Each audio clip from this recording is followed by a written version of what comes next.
kesayangannya Tuhan, perkenalkan aku Maria Aprilin dan di video singkat kali ini aku ingin berbagi sama teman-teman semua tentang pelajaran yang aku dapatkan dari salah satu cerita di Alkitab. Nah, cerita kali ini terdapat di Injil Matius bab 14 ayat 22 sampai dengan 33 yang basically bercerita tentang kejadian di mana Petrus berjalan di atas air. Untuk teman-teman semua yang penasaran sama ceritanya, boleh dibaca di Alkitabnya masing-masing.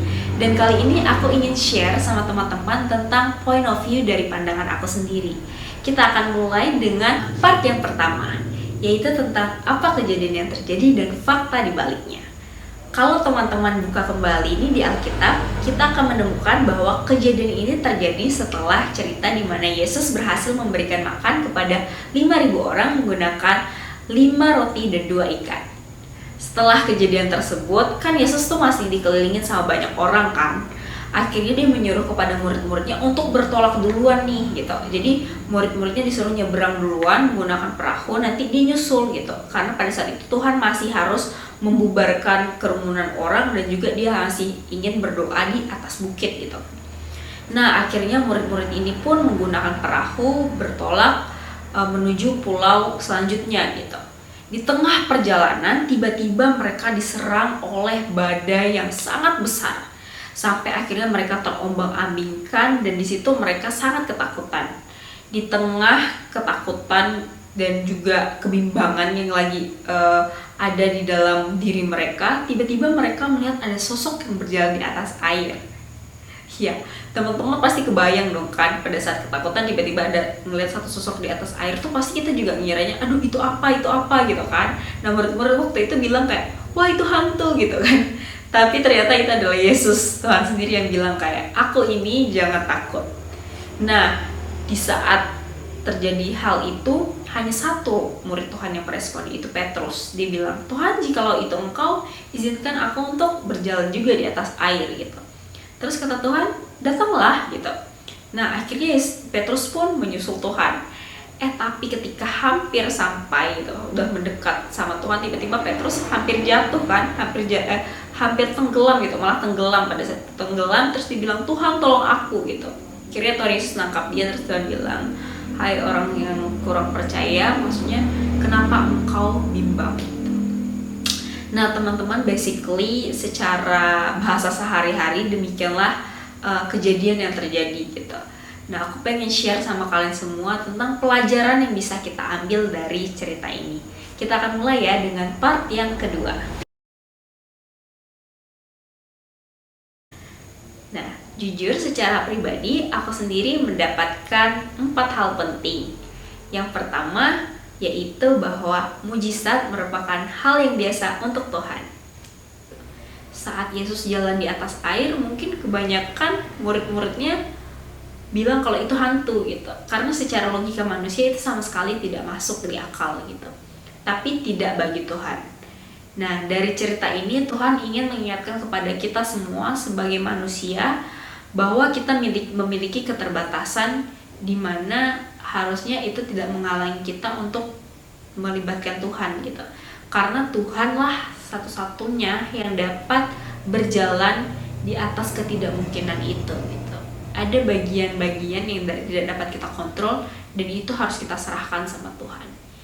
Jadi itu adalah salah satu poin penting di mana Tuhan selalu menyediakan mujizat dan mujizat itu merupakan hal yang biasa untuk Tuhan. Pelajaran yang kedua yang bisa aku bagikan sama teman-teman semua yaitu ketidakhadiran Tuhan bukan berarti ketidakadaan Tuhan dalam kehidupan kita, karena Dia akan selalu tepat waktu. Teman-teman, dari cerita tadi kan kita udah dengar bahwa Tuhan tuh sebenarnya juga sebelum Dia menyusul murid-muridnya, Dia sempat berdoa di atas gunung gitu, di atas bukit, maaf. Nah, pada saat kejadian itu mungkin teman-teman berpikir murid-muridnya waktu itu sedang mengalami badai yang besar gitu. Kenapa Tuhan tidak ada pas sebelum badai itu terjadi gitu kan. Nah, dalam kehidupan tuh kita seringkali berpikir bahwa Tuhan di mana sih ketika ada masalah yang besar yang terjadi dalam kehidupan Tuhan tuh ada nggak sih gitu. Kita ngerasa kalau Tuhan tuh tidak hadir gitu dalam hidup kita. Tapi dari cerita ini kita harus belajar bahwa terkadang Tuhan mengizinkan hal itu untuk terjadi di mana Tuhan melihatnya dari jauh. Tapi bukan berarti Tuhan itu tidak ada di samping kita gitu. Jadi pelajaran itu harus ada di dalam hati kita bahwa terkadang hal-hal buruk yang terjadi dalam hidup kita itu Tuhan ingin mengajarkan sesuatu gitu. Tapi Tuhan tuh akan selalu mendampingi kita untuk melewati itu gitu. Namun kehadirannya tuh tidak secara harfiah ia tunjukkan gitu. Supaya kita sebagai anak-anaknya tuh bisa tangguh, bisa tahu bahwa oh iya meskipun tidak kelihatan tapi Tuhan tuh ada kok. Tuhan tuh selalu beserta kita dan dia tidak akan pernah meninggalkan kita. Oke, kita akan lanjut di pelajaran ketiga. Ketiga yang bisa kita ambil dari cerita ini adalah milikilah iman seperti Petrus. Meskipun tidak sempurna, tapi ia berusaha untuk mencoba. Bahwa dalam kehidupan ini memang tidak mudah, akan selalu ada badai, tapi kita harus yakin bahwa kita berjalan bersama Tuhan. Sehingga sebesar apapun badai itu, kita yakin bahwa kita dituntun oleh suaranya Tuhan. Oke, kita akan masuki pelajaran yang terakhir. Pelajaran yang keempat yang boleh saya bagikan sama teman-teman semua adalah jangan sampai keraguan dalam diri kita membuat kita lupa akan kekuatan yang Tuhan miliki.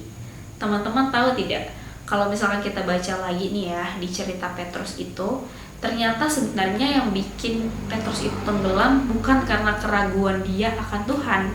Karena dari awal kan dia udah dengar suaranya Tuhan nih, dan dia udah yakin gitu, dia udah mengambil langkah pertama untuk menuju Tuhan.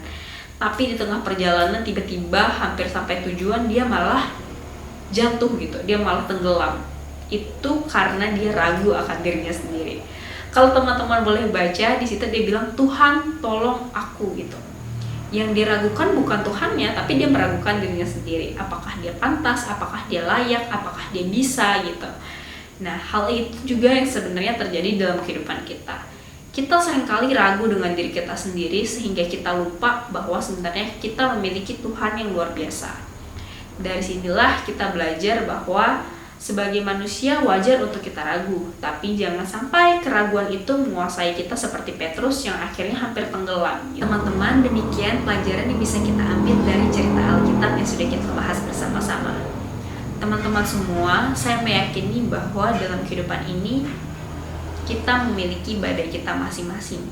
Tapi kita harus tahu bahwa kita juga memiliki Tuhan yang sangat amat besar yang dapat menuntun kita untuk melewati badai tersebut. Mungkin kita tidak memiliki iman sempurna. Mungkin kita juga akan tenggelam seperti Petrus. Tapi kita harus kembali lagi kepada Tuhan, kita harus minta lagi sama Tuhan supaya kita dikuatkan, supaya kita bisa berjalan bersama-sama dengan Tuhan untuk melewati badai kehidupan kita masing-masing. Sekian pesan yang dapat aku sampaikan, semoga kita bisa bertemu lagi di lain kesempatan. Salam sejahtera untuk kita semua, Tuhan Yesus memberkati. Bye!